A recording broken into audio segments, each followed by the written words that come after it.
What's cracking, y'all? It's your favorite PhD candidate, Gerard, and I'm back with another video.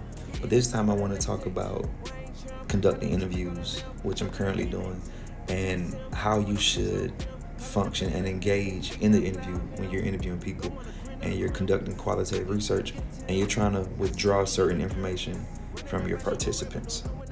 So the first thing is to never interrupt. Allow the person to speak. Even if they may not be initially answering the question, or they may answer the question and then steer off subject, you want to allow them to speak. You want to let them keep talking. That's going to show that what they have to say is important to them.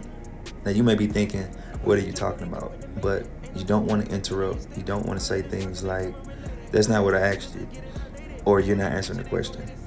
You have to make sure you're able to guide the person, but allowing them to speak at the same time. Secondly, I've conducted a lot of interviews prior to conducting research before in my life with my career. So I know one thing I used to do is use encouraging words and sounds when somebody's speaking.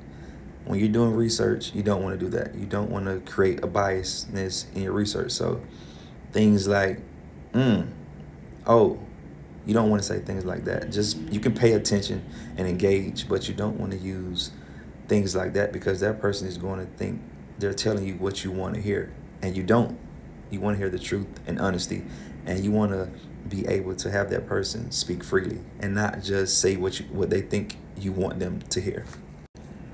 Thirdly, don't be too rigid with your questions. Don't have 10 questions that you want to ask and simply ask 10 questions. Each question should branch off into something else. It should lead to further conversation. It should lead to more questions stemming from that first question. So don't be too rigid. Don't stick to a script. You got to be able to be flexible and have the conversation go in many different avenues.